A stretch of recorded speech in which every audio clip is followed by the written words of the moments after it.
좋으신 하나님의 은혜가 여러분과 여러분의 가정에 함께 하시기를 우리 주님의 이름으로 축원드립니다. 우리 옆에 계시면 인사 한번 안녕하세요 하고 인사 한번 반갑습니다. 반갑습니다. 네, 그래요. 인사도 좀 하시고 좀 쑥스럽지 않도록 그렇게 해주시고요. 오늘 하나님께서 우리에게 주시는 말씀은 내 양은 내 음성을 들으며 라는 말씀입니다. 말씀의 제목이 요한복음 10장에 보면 요한복음 10장 27절 말씀에 보면은 그대로 나와 있어요. 내 양은 내 음성을 들으며 라는 말씀입니다. 주님의 양이라고 한다면 어떤 특징을 가지고 있어야 되는지 그 말씀입니다. 교회에 똑같은 성도들이 같이 예배를 드리지만 우리 주님의 양이 있고 주님의 양이 아닌 사람도 있습니다. 주님의 양이라고 하면은 그 특징이 다음과 같은 특징이 있어야 된다 그 말씀이죠. 내가 주님의 양이라고 한다면 요한복음 10장 26절 말씀에 나온 것처럼 너희가 내 양이 아니므로 믿지 아니하는도다 라는 말씀이 있어요. 따라서 우리가 주님의 양이라고 한다면 하나님의 아들 하나님의 자녀라고 한다면 먼저 가장 중요한 것은 내 마음속에 예수 그리스도를 믿는 믿음이 있어야 그것이 진짜 주님의 양이다 그 말씀입니다. 특별히 26절에 너희가 내 양이 아니므로 양이 아니면 믿지 않는다 그랬죠. 그러면서 그 믿음에 대해서 24절 말씀에 보면은 그리스도이시면 밝히 말씀하소서라는 말씀을 통해서 예수께서 그리스도, 다시 말해서 예수님이 나의 구주가 되신다. 그리스도라고 하는 것은 메시아에 대한 구약의 단어인데 헬라어적 번역이 그리스도입니다. 그래서 믿음이라고 하는 거, 여기에서 믿음은 내 마음에 예수님이 나의 죄를 위해서 십자가에 못 박혀 죽으셔서 나를 구원해 주시는 메시아 주님이다라는 것을 믿는 것이 믿음입니다. 그러니까 우리가 주님의 양이라고 한다면 교회를 다니면서 우리가 주님의 양이라고 한다면 내 마음속에 예수님 믿는 믿음이 확고해요. 그러나 주님의 양이 아니면 교회를 다니지만 똑같이 예배를 드리지만 그 마음에 믿음이 없습니다. 여러분은 어떻습니까? 내가 주님의 양인지 한번 이 새해를 맞이해서 한번 내 자신을 좀 돌이켜 보십시오. 내가 주님 앞에 26절에 너희가 내 양이 아니므로 믿지 아니하는다 그런 말씀이 있습니다.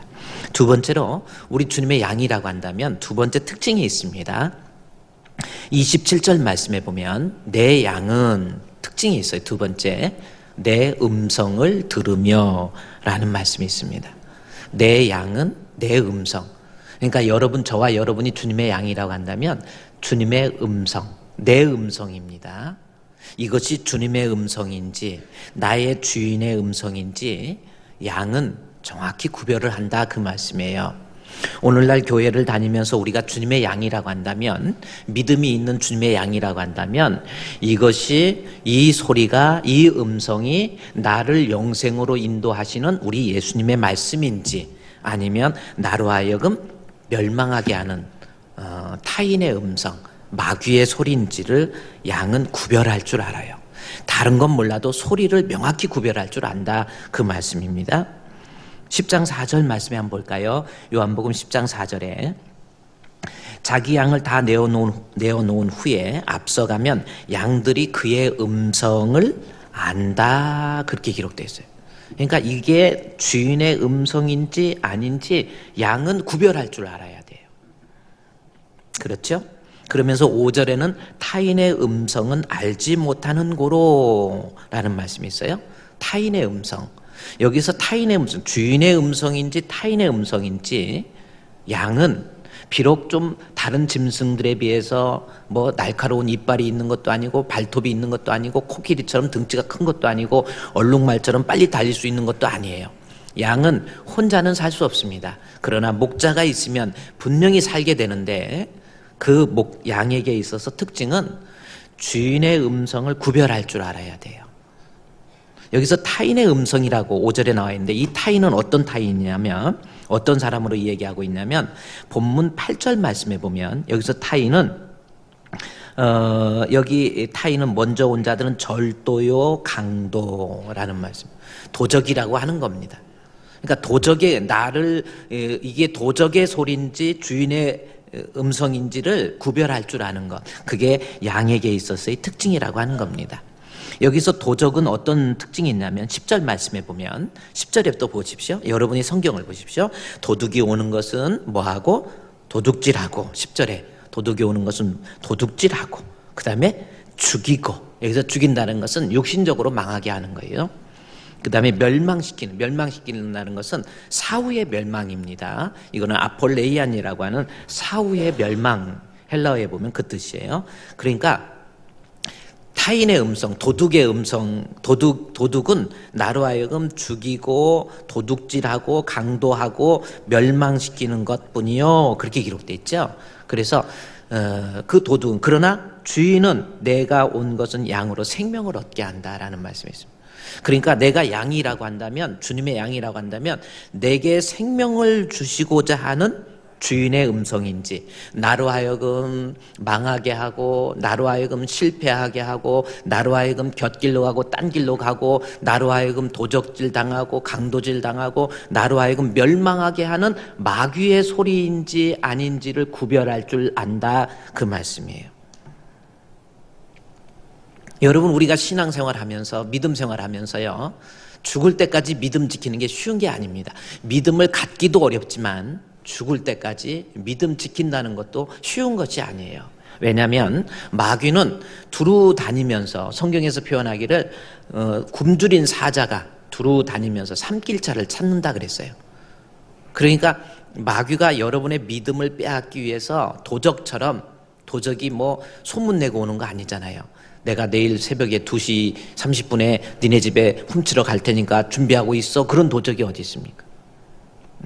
그렇지 않으면 배를 눌러가지고 띵동 띵동 누른 다음에 여보세요, 내가 지금 도적인데 문 좀 열어주세요. 그런 도적 없어요. 도적은 아주 교활하게, 아주 그럴듯하게, 도적이 아닌 것처럼 가만히 들어와서 여러분의 믿음을 빼앗기 위해서 그럴듯한 말로, 혹은 아첨하는 말로, 혹은 교활한 말로 여러분에게 말을 하고, 그럴 때 내가 주님의 양이라고 한다면 그 내 믿음을 빼앗고 신앙을 빼앗고 나로 하여금 멸망하게 하는 도적의 소리인지 내게 생명을 주는 예수님의 소리인지를 구별할 줄 안다라는 겁니다. 자, 도적이 가만히 들어온 것이 도적이라고 그랬는데, 그러면 여러분이 이게 도적인지, 이게 내 영혼을 빼앗고 내 신앙을 빼앗고 나로 하여금 멸망하게 하는 도적의 소리인지 주인의 소리인지 좀 더 구별할 줄 알아야 됩니다. 그게 양입니다. 그러면 도적은 어떤 특징이 있는지, 내 신앙을 빼앗고자 하는 마귀는 어떤 특징이 있는지 한번 성경을 보자는 거예요. 유다서에 한번 가볼까요? 유다서는 요한계시록의 성경 제일 끝책인데 요한계시록보다 바로 앞에 있는 책이 유다서예요. 그러니까 일단 뒤로 다 넘긴 다음에 뒤에서 가는 것이 빠르죠. 유다서 1장 말씀해 보면, 자, 여러분의 신앙을 빼앗기 위한 마귀의 괴계, 간교함, 또 아첨하는 말 보세요. 마귀가 어떻게 하는지. 1장 4절 말씀해 보면 여러분의 신앙을 빼앗기 위해서 유다서 1장 4절에 이는 어떻게 들어왔다고 그랬어요? 가만히 들어온 사람 몇이 있음이니라 그랬어요. 그러니까 이거는 이제 마귀가 내 신앙을 빼앗기 위해서, 나로 하여금 멸망하게 하기 위해서 마귀가 가만히 여러분 주변으로 들어오는 거예요. 혹은 친구라는 모습으로, 혹은 가까이 있는 사람으로, 혹은 연령대가 비슷하다는 이유로, 또는 나하고 좀 가까운 관계, 혹은 안다는 모습, 뭐 지인들의 모습, 어쨌든 여러분의 신앙을 빼앗기 위해서 여러분에게 가만히 도적인데 도적 아닌 것처럼 해서 들어와 가지고 어떻게 하는지 볼까요? 우리가 그 특징을 지난주에 4절부터 12절, 11절까지 봤어요.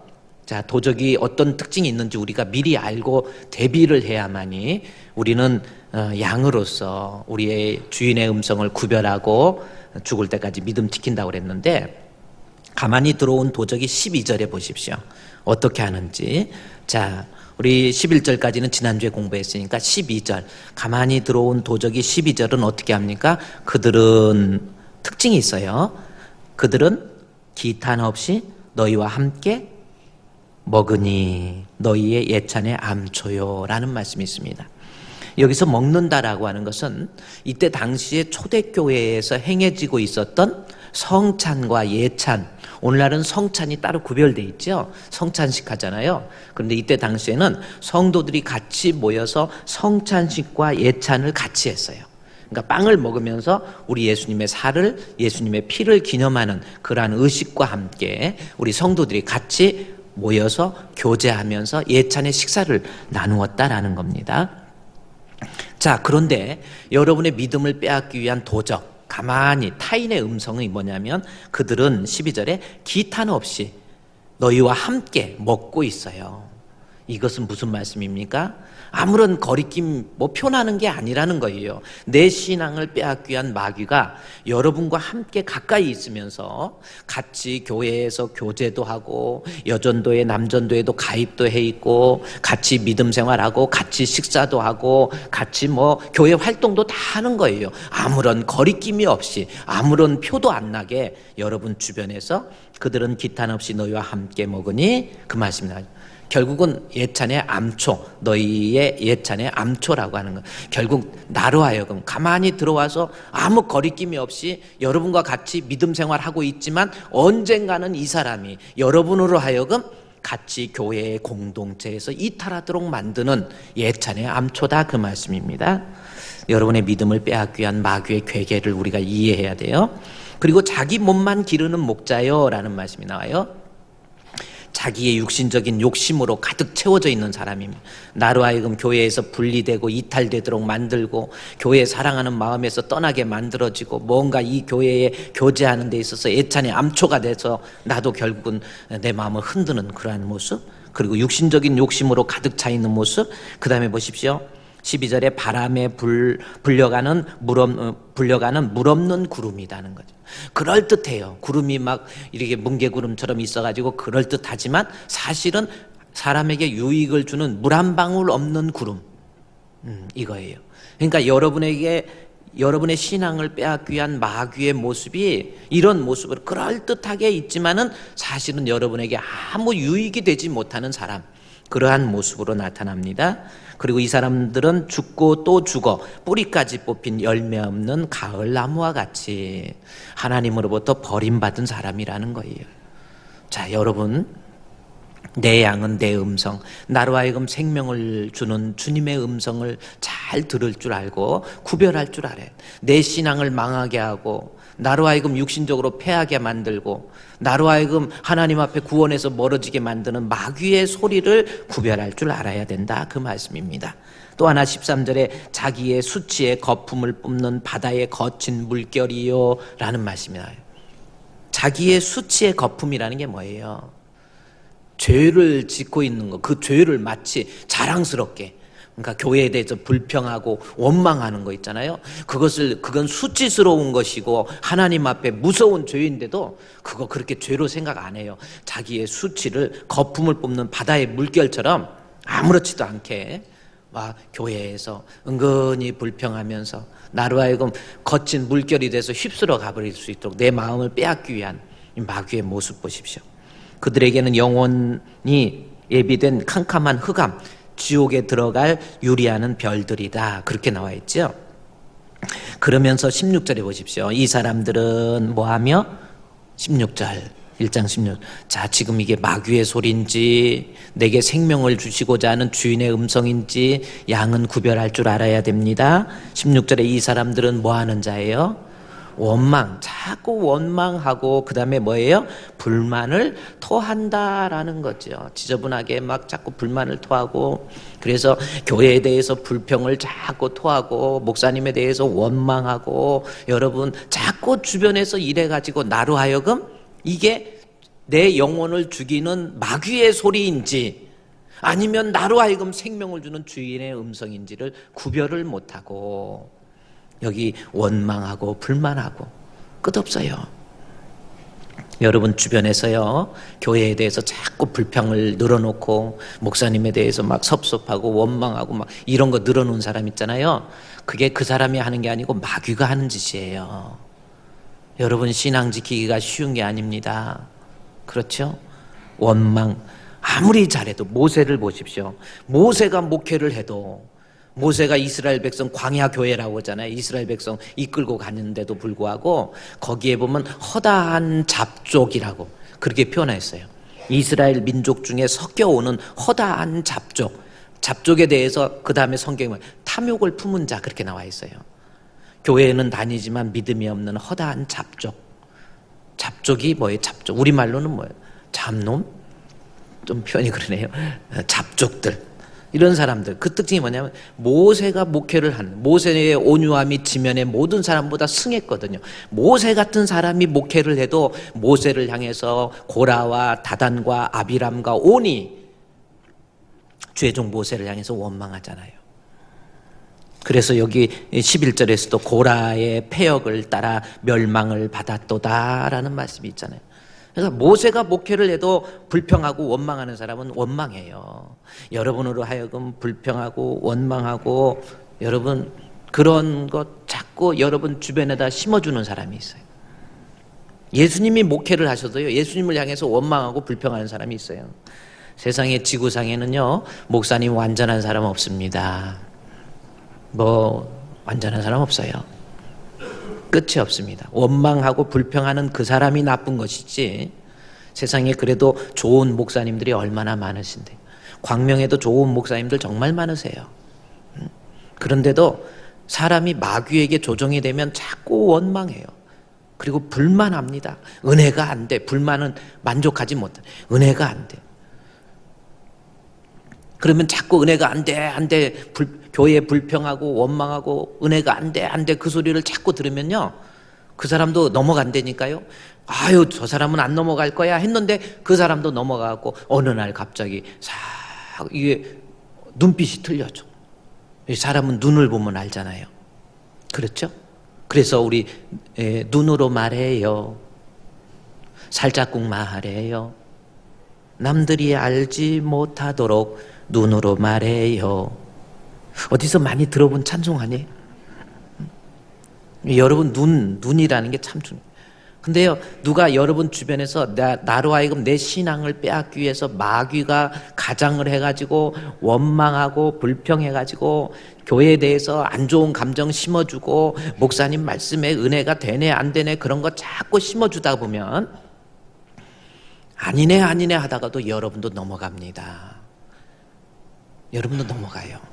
넘어가가지고 예배드리면서 자꾸 딴 데 눈에 초점을 잃어버리면서 자꾸 먼 산은 안 보이니까 뒤에 나무나 좀 쳐다보고 목사님 안 봐요. 설교할 때 나무 바라보고 있지. 이 나무 뭐 들라고 여기다 놨다냐 그럴 수도 있지만 뭐 들라고 놓은 게 아니고 인터넷에서 TV 화면에 뒤에 파란 것이 있어야 목사님이 얼굴이 환하게 보이니까 그냥 놓은 거예요.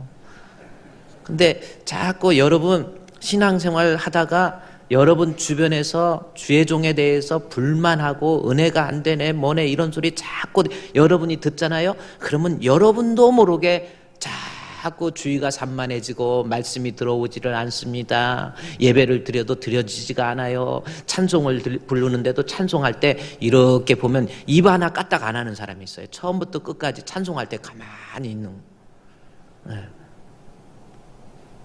여러분 주변에서에게 원망하고 불평하는 사람은 그런 사람에게 넘어가지 마십시오. 이 사람들은 원망하는 자며 불만을 토하는 자며 그 정욕대로 행하는 자라 그 입으로 자랑하는 말을 하며 이익을 위하여 아첨하느니라 라는 내 신앙을 빼앗기 위해서 나로 하여금 내 믿음을 빼앗기 위해서 도적과 같이 나로 하여금 멸망하게 하기 위한 마귀의 소리인지 이것이 내게 생명을 주고자 하는 하나님의 음성인지를 구별하지 못하고 그 마귀의 소리 듣고 갑자기 사람이 변해버려요. 어떻게 저 사람이 저렇게 변했을까? 아니 저 사람도 변했네. 그런데 내 양은 구별을 해요.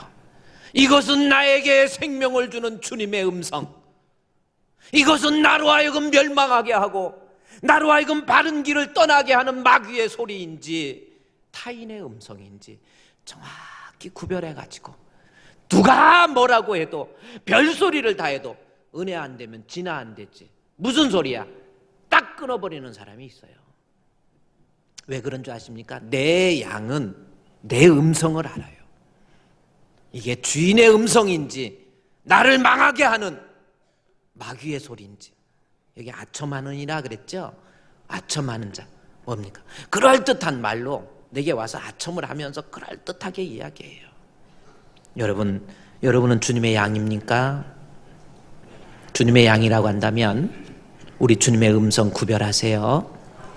나를 망하게 하는 마귀의 소리인지, 나로 하여금 넘어지게 하는 세상의 악한 자의 아첨하는 소리인지 그걸 구별할 줄 알아야 돼요. 그렇다고 한다면 여러분 주변에는 항상 도적과 같이 내 주변에서 여러분의 신앙을 빼앗기 위해서 때로는 가장 가까운 분이 여러분 주변에다 안 좋은 마음을 자꾸 심어줄 수가 있어요. 그럴 때 우리는 주님의 양으로서 어떻게 해야 될 것인가, 방법 3가지 오늘 배워야 됩니다. 먼저 어떻게 해야 되는지, 이제 여러분 죽을 때까지 믿음 지키기 위해서 내 양은 어떻게 해야 되나, 로마서 16장에 가보십시오. 사도행전 로마서 아주 중요한 겁니다. 여러분 죽을 때까지 믿음 지켜야 돼요. 로마서 16장에 있는 말씀, 로마서 16장에 있는 말씀, 16장 17절, 18절, 19절에 있는 말씀에 보면 나와 있습니다. 17절 말씀에, 자, 앞으로 여러분의 믿음을 빼앗기 위해서 아까 불만을 말하고 불평하며 원망하고, 그 다음에 지난주에 했던 권위 있는 자, 죄종의 권위를 무너뜨리고 막 이런 사람들입니다. 그런 사람에 대해서 어떻게 해야 되냐, 이게 마귀의 소리라는 것이에요. 16장 17절 거기에 보면, 형제들아 내가 너희를 권하노니 방법이 있습니다. 너희가 배운 교훈을 거스려, 지금까지 이 교회에서 신앙생활 잘하고 있는데 그 교훈을 거스려 여기서 분쟁을 일으키거나 라는 말씀입니다. 이탈입니다. 나로 하여금 교회에서 이탈하게 만들고 섭섭하게 만들고 원망하게 만드는 그런 분쟁을 일으키거나, 그 다음에 거치게 하는 자, 거친다는 것은 넘어지게 하는 자, 그들을 여러분 주변에서 가만히 들어왔기 때문에 잘 살펴봐야 됩니다. 네. 그렇다고 또 오늘부터 가까이 있는 사람 너 혹시 마귀 아니여? 그러고 막 그러지 말고, 어쨌든 내 신앙을 살펴야 되는 주변에 있는 사람들 중에서 자꾸 나로 하여금 교회에서 이탈하게 하고 나로 하여금 거치고 넘어지게 하는 거, 뭔가 믿음 생활 잘했는데 뭔가 이제부터 교회 다니는데 자꾸 힘이 떨어지고 예배를 드려도 막 짜증이 나고 기도를 해도 막 기도도 안 나오고 나로 하여금 넘어지게 하는 거, 그들을 내 주변에서 살피고 그들에게서 뭐하라 그랬어요? 떠나라 그랬죠? 이건 지난주에 공부한 겁니다. 즉 아무리 가까워도 아무리 나하고 친해도 여러분으로 하여금 이게 나로 하여금 생명을 빼앗고 믿음 빼앗고 뭔가 부정적인 사람 자꾸 만들고 이러는 것 같으면 그 사람과 단교하라는 거예요. 떠나라는 겁니다. 만나지 말라는 거죠. 잊어버리라는 게 이제 그 사람 완전히. 지난주에는 이 사람이 만나서 예를 들어서 아첨하기 위해서 여기 18절 말씀에 교활한 말과 아첨하는 말로 순진한 자들의 마음을 미혹하거든요. 막 어머 집사님 만나, 권사님 만나, 내가 밥 사줄게, 내가 커피 사줄게. 그럼 커피 어떻게 하라 그랬어요? 에? 그냥 괜히 커피 사준다는 둥 자꾸 이러고, 이미 부정적인 사람 벌써 뭔가 문제 있는 사람이거든요. 이런 사람이 자꾸 여러분에게 접근을 하면은 커피를 얼굴에다, 뜨거운 커피를 팔팔 데려가지고 얼굴에다 찌그러 버리라고 그래. 근데 진짜 찌그러면 또 안 돼요. 그것도 내가 시켰다고 그러니까 그냥 내가 그러다가 걸리면 내가 찌그렀다고 그래야지, 목사님이 시켰어 그러면 안 돼. 어쨌든 그 사람과 단절하세요. 여러분 절대 보게 안 됩니다. 아무리 친해도 하여 단교하세요. 전화하지도 말고 전화 받지도 말고. 꼭 아웃사이드하고 잘 지내는 사람이 있어요. 뭔가가 부정적이고 뭔가가 분명히 하나님 앞에 마귀에게 사로잡힌 사람이 성경에 나오잖아요. 아첨하는 말고 막 이런데 뭔가가 그런 사람하고 자꾸 가까이 지내면 나도 분명히 은혜에서 떠납니다. 조심해야 돼요. 근데 이제 마귀는 나 마귀야, 도적은 나 도적이야, 그렇게 안 나타나니까 그러는 거죠. 그들에게 떠나. 그래서 18절에 이 같은 자들의 특징이 있는데, 우리 주 그리스도를 섬기지 아니하고 주님에 대한 믿음이 있는 거 아니에요. 뭐 신앙생활 잘하고 집사가 됐던 권사가 됐던 뭐 안수 집사가 됐던 뭐 신앙생활 20년 30년 했던 구역장이 됐던 뭐가 됐든지 간에 회장이 됐던 뭐가 됐든지 간에 믿음 없는 것들, 이 믿음 없는 사람이 있어요.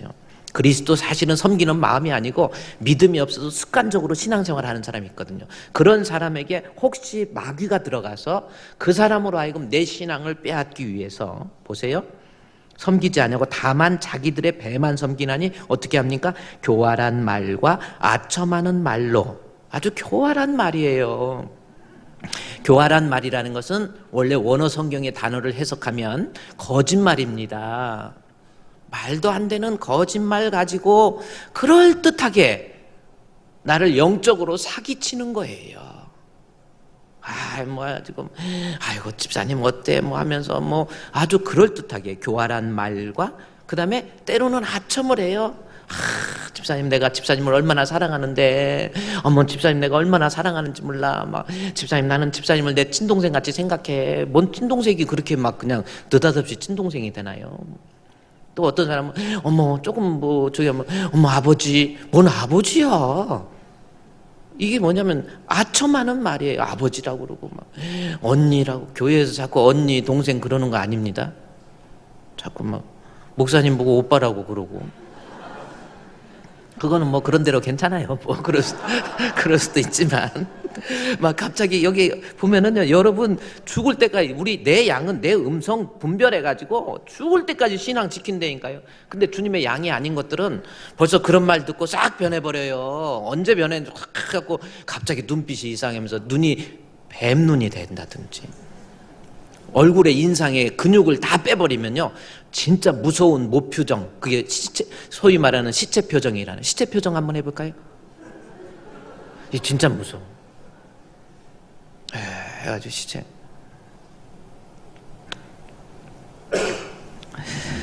눈을 감고 시체 표정은 좀 그런 대로 괜찮은데, 눈 뜨고 죽은 사람은 엄청 무서워요. 죽을 때 왜 눈 뜨고 죽었어? 눈 감을 힘이 없어서 눈 뜨고 죽은 거고. 그렇죠? 별로 그거는 그렇고 그러네요. 어쨌든요, 여기 여러분 성경 잘 보세요. 죽을 때까지 내 양은 내 음성, 주님의 음성을 구별할 줄 알아야 돼. 이 같은 자들은 우리 주를 섬기지 않고 다만 18절에 자기들의 배만 섬기나니 교활한 말과 아첨하는 말로 순진한 자들의 마음을 뭐하느니라? 미혹하느니라. 절대로 마귀에게 넘어가지 마세요. 내게 이게 정말 생명을 주는 주인의 음성인지, 아니면 나로 하여금 뭔가 신앙생활하면서 넘어지게 하고 부정적으로 만들고 몸된 교회를 싫어지게 만들고 자꾸 그러면, 이거는 분명히 마귀가 여러분을 흔드는 거예요. 그러나 그 순간에도 내 양은 주님의 음성을 듣고 흔들리지 않습니다. 따라서 그러한 마귀가 교활한 말과 아첨하는 말로 순진한 내 마음을 미혹할 때 나는 어떻게 해야 되는지, 오늘 배운 거 첫 번째, 오늘 배웁시다. 앞으로 처음에는 그 사람들과 교제하지 전화하지도 말고 연결하지도 말고 카톡도 딱 차단해버리세요.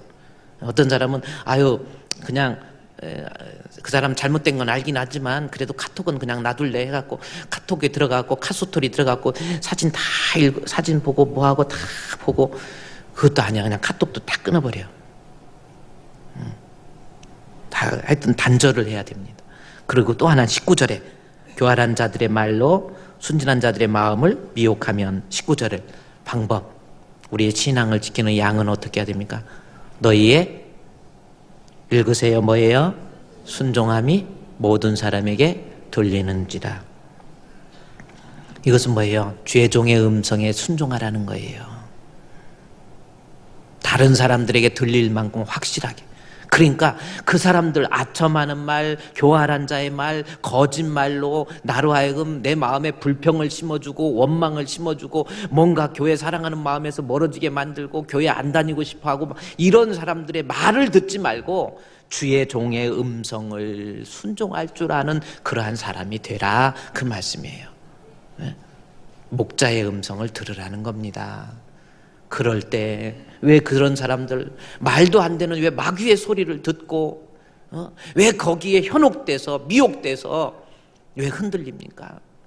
옛날에 우리 교회, 옛날에 독산동에 있을 때요, 성산교회 때, 그때는 성산교회였는데 그때 참 잊어버리지도 않아요. 이름을 일부 예배 때는 말해줬지만 또 말하기가 좀 그렇고요. 권찰까지 됐는데 그분은 얼마나 착한 사람인지 그저 권찰 되고면서 목사님, 집사님 이렇게 합시다 그러면 예, 권사님, 집사님 이렇게 합시다 하면 예, 기도에 나오세요 예. 무슨 일이든지 목사님한테 물어보고, 그리고 목사님이 몇 마디 하면은 목사님을 쳐다도 못 보고요. 나중에는 얼굴이 빨개지는 거야. 목사님만 옆에 있어도 막 얼굴이 빨개지고, 목사님 말씀이라면 그냥 순종했던 사람인데 어느 날 갑자기 이상해졌어요. 뭐해졌어요? 이상해졌어요. 목사님한테 옛날에는 그렇게 막 쑥스러워하고 저쪽에서 목사님 나타나면 싹 숨던 사람이 갑자기 딱 나타나더니 나를 짜차시 쳐다보면서 막 눈도 한번 이렇게 해보고 나를 막 쳐다보면서, 그래서 아니 집사님 좀 이상해요. 이리 좀 오세요. 그랬더니 내가 왜 가? 막 그렇게 변할 줄 몰랐어요 정말. 그래서 아니 집사님 왜 그러세요? 신경 쓰지 마세요. 막 그러면서 막 싸우려고 하는, 시골에 싸움탁 아세요? 막 닭날개 들듯이 막 이러는 거예요. 아니 저 사람이 어떻게 이렇게 변했을까 했더니 알고 봤더니 세상에 그 동네에 떡을 파는 할머니가 한 분이 계셨어. 떡 파는 할머니, 찹쌀떡, 메밀묵 하면서 떡 파는 할머니, 좀 초라한 할머니가 계셨는데 그 할머니가 그 집사님을 계속해서 이야기하면서 야, 교회가 이러면 안 돼, 은혜 받는 교회가 아니야, 은혜 있는 교회로 가야 돼 갖고 자꾸 이야기를 한 거예요. 그런데 알고 봤더니 그 할머니는 누구냐면 노량진에 본부가 있는 수룹바벨 선교회. 이상한 무슨 수룹바벨 선교회가 또 거기 있어. 제대로 무슨 공부를 제대로 한 사람입니까? 이거는 제대로 뭔 문제. 근데 그 수룹바벨 선교회라는데 떡 파는 할머니한테 넘어가 가지고 사람이 그렇게 변할 수가 안 들어요. 목사님이 얘기해도 안 들어요. 여러분 그런 사람 말 들어야 되겠어요? 그 사람이 제대로 뭘 배우기를 했습니까? 늘 기도하는데 뭐가 보인다는 거예요. 그 사람은 딱 기도하는데 보여, 막 보인다는 거야. 막 교회 계속 이 교회가 아니야, 내가 기도해 보니까 아니야, 여기 이거 아니야, 그리고 가르쳐 준다는 거예요. 무슨 하나님이 그렇게 가르쳐 줘? 툭하면 무슨 하나님 앞에 기도했더니 그렇다는 둥 막 그 거짓말하고 다니는 거예요. 아첨하는 말과 교활한 말이란 말이에요. 그래서 목사님 말 안 들어요. 여러분 혹시 여러분의 주변에서 누가 내 신앙을 흔들고 믿음을 흔들고 나로 하여금 불평을 심어주고 그럴 때는요, 여러분 교회 담임 목사님 말씀 들으세요. 집사님 그러지 마세요, 그게 아닙니다. 그러면 뭐가 그래요? 그러지 마세요. 그냥 우리 목사님 그래 내가 까딱 잘못했구나, 목사님의 음성을 들어야지. 목자의 소리가 싫어서 딴 길로 가면 안 돼. 목자의 소리 싫어서 먼 길로 나갔네.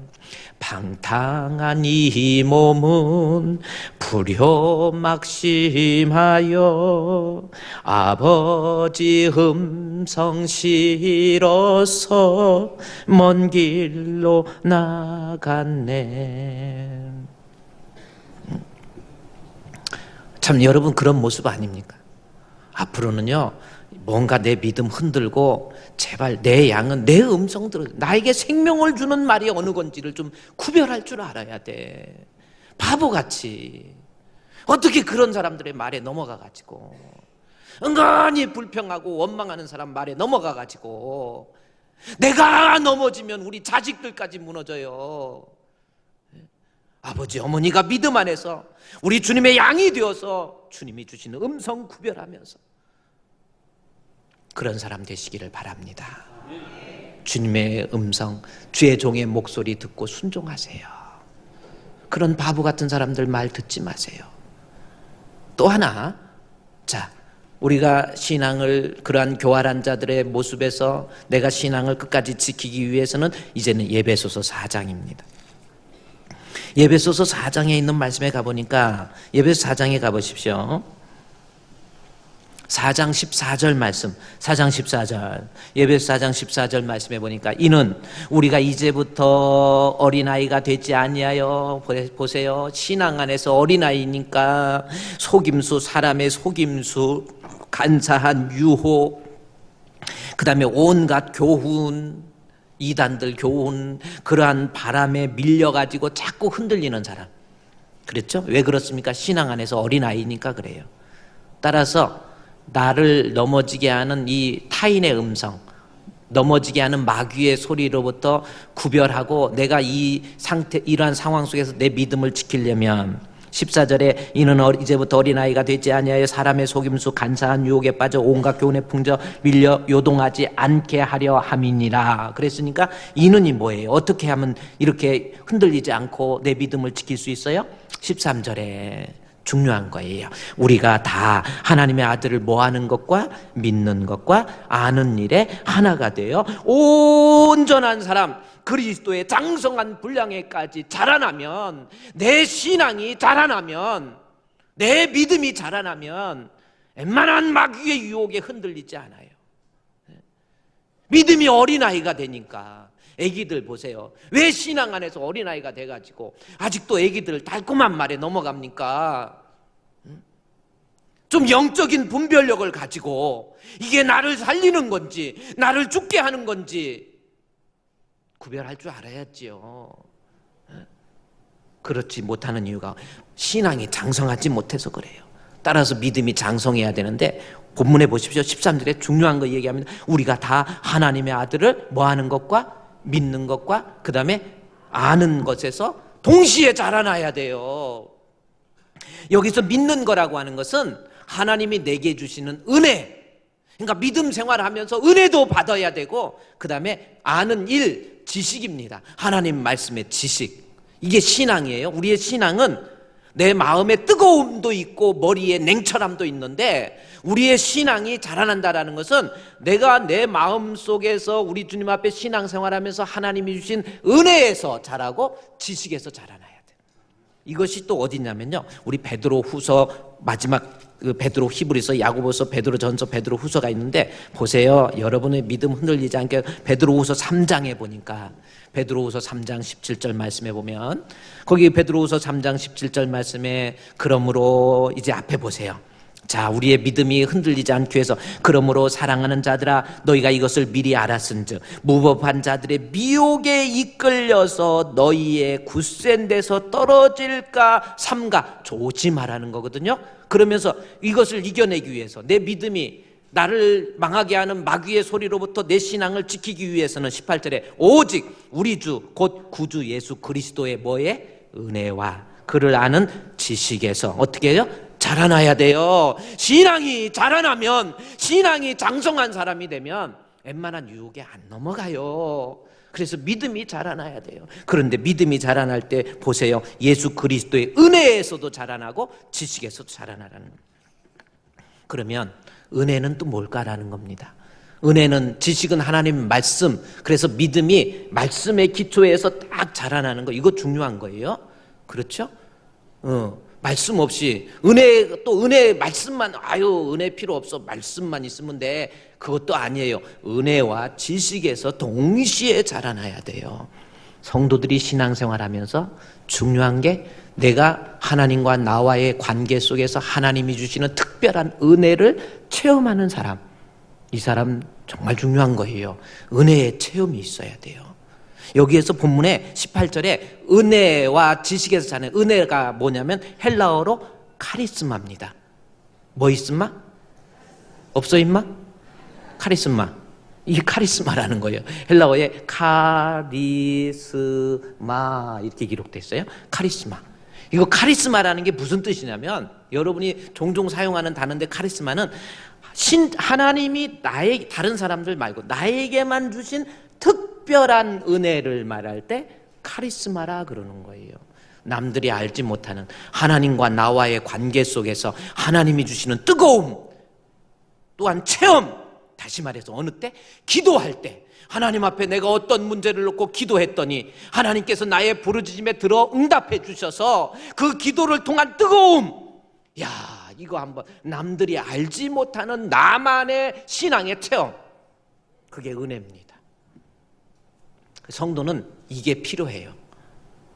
물론 이것만 있는 게 말씀 제껴놓고 은혜만 해가지고 기도원에만 가고 주야 믿나이다 해가지고 이것도 이상하지만, 그러나 하나님이 주시는 특별한, 내가 남들이 알지 못하는 신앙의 비밀을 내가 하나님 앞에 부르짖고 기도했더니 하나님이 나의 기도를 들어주셔서 그러한 체험, 그게 성도에게 주시는 은혜예요. 제가 오늘 아까 아침에 여러분 제가 이름이 틀려갖고 아까 최선규 아나운서 아세요? 최선규. 네? 난 김선규인 줄 알았더니 최선규라고. 최선규 아나운서 몰라요? 사진, 그래서 내가 사진을 갖고 왔지. 최선규가 어떻게 생겼는지 아직 잘 모르시나 봐. 이 사람이 최선규입니다. 아세요? 어디서 많이 봤죠? 그래요. SBS에서 있었던 유명한 아나운서입니다. 아나운서 막 700대 1, 800대 1 경쟁 뚫고, 저분이 최선규 아나운서입니다. 근데 저분이 제가 CTX 방송에서 옛날에 한번 이렇게 만나갖고 내가 매일 기쁘게 목사님 좀 찍어야 됩니다 해가지고 한번 저분을 만났는데, 저분 가까이 보니까 잘생겼더라고. 나하고 비교를 또 하려고 잘생겼어. 근데 목소리도요, 목사님 안녕하십니까 그러더라고. 그래서 저도 한번 또 저렇게 깔고 나오는데 나도 깔아야지 해서 예 안녕하십니까 했더니 목사님도 목소리 좋으시네요. 그래서 그래가지고 근데 저분이 제가 SBS 아나운서였을 때 제가 적어왔어. 최선규 아나운서가 김창숙 씨 아세요? 같이 김창숙 씨와 함께 아침마당이라고 하는 생방송 아침마당 해가지고 최선규 아나운서 하고 생방송 딱 마치니까 11시 50분이 됐대요. 11시 50분 딱 됐는데 담당 PD가 급히 뛰어오더니 메모지를 하나 딱 갖다 주는 거예요. 메모지 주는데 메모지를 딱 읽어보니까 이게 언제냐면 1993년 9월 26일 토요일이에요. 오전 11시 50분에 이거 딱 쪽지를 줬는데, 최선규 아나운서가 생방송 마치고 딱 보니까 뭐냐면 3살짜리 딸이 교통사고로 생명이 지금 위독해서 강남 성심병원 응급실에 있다, 이걸 받은 거예요. 그래가지고 이 최선규 아나운서가 모태신앙으로 신앙생활 잘한 사람입니다. 근데 그 힘든 아나운서 되고 뭐하고 하면서 교회 우습게 알고 목사들 뭐 다 그렇지 뭐 하고 교회 뭐 내가 다 한다 이거지요. 그래가지고 이것도 한 잔씩 하고, 이게 뭔지 아세요? 이거 한 잔씩 하고 술 끊으세요. 담배도 딱 피우면 어떤 사람이 담배 좀 끊으세요 그랬더니 목사님 담배 피우면 빨리 천국에 간대요. 그래갖고 천국 빨리 가고 싶어서 핀다는 거야. 말을 어떻게 이렇게 잘하는지 몰라. 그래가지고 저 사람이 최선규 아나운서, 그러니까 딸이 사고 났다 해갖고 강남 성심병원에 차를 타고 딱 가서 봤더니 딸이 죽어가지고 하얀 걸 덮어놓은 거예요. 3살짜리가 이삿짐 차가 후진하다가 사람이 있는 거 모르고 아기를 치워버린 거야. 완전히 죽은 거예요. 그래가지고 최선규 아나운서가, 근데 완전히 생명은 끊어지지 않았지만 다 죽은 거예요. 그래가지고 최선규 아나운서가 믿음 생활도 제대로 안 하는 사람인데 급하니까 하나님 내 딸 좀 살려달라고 막 응급실에서 기도하고 막 정말 밤새는 줄 모르고 기도한 거예요. 최선규 아나운서 93년 9월 26일 토요일 날 그래갖고 기도해가지고 근데 새벽 4시쯤 내가 막 정말 살려달라고, 지금까지 자기가 하나님 앞에 잘못한 거 다 회개하면서 우리 딸 살려달라고 막. 딸이 어떻게 생겼나? 딸도 사진 내가 갖고 왔어. 딸 죽을래다 산 딸 좀 빨리 좀 바꿔줘봐. 진짜 폭폭해. 이 딸이란 말이요. 얘가 돌 때 찍은 딸이야. 저 애가 3살 때 그런 거야. 이제 바꿔. 근데 저 딸이 죽어가지고 완전히 포기한 거예요. 그래서 강남 성심병원에서 이제 완전히 포기해가지고 이제 이 차가 그 애기 위로 올라갔으니 이거 어떻게 살겠어요. 그래가지고 근데 이제 기도 계속 하는데 새벽이 되니까 애가 조금씩 움직이니까 막 놀래갖고 애기 살아났다고 막 그러니까 의사랑 간호사 와서 이거 아니라고 막. 근데 갑자기 애가 간호사랑 있는데 애가 아빠한테 몸에 열기가 돌아오더니 아빠가 기도하는 가운데 기침을 하면서 피를 토해갖고 아빠 옷에 피가 딱 묻으면서 그때 살아난 거야. 그래 살아나가지고 내가 하나님 앞에 기도했더니 하나님께서 나의 부르짖음을 응답하여 주시고 나의 기도를 들어주심으로 남들이 알지 못하는 특별한 체험, 이게 은혜라는 거예요. 때로는 성도에게 이게 있어야 돼요. 그래가지고 그 다음부터 손선교 아나운서가 은혜 받아갖고 SBS 내팽개기 쳐버리고 CTX에 가가지고 지금은 내가 매일 기쁘게, 그거 아나운서 잘 몰라요? 맨날 불교 방송이나 보고 그러지 말고 CTX 방송도 좀 봐요. 요즘에 도교 방송도 있어. 한국 SGI 요즘 무섭습니다. 또 일본 그 남매 호랑개교 있잖아요. 그거 저 목동 쪽에 거긴가요? 저 대림동 저기 어디 쪽에 아주 크게 만들어놨어. 그래가지고 하나님 앞에, 여러분, 은혜라는 거, 우리가 때로는 이 은혜가 있어야 돼. 믿음 생활하면서 한 번도 그런 체험도 없어. 왜 그렇습니까? 기도 안 하니까 그러는 거야.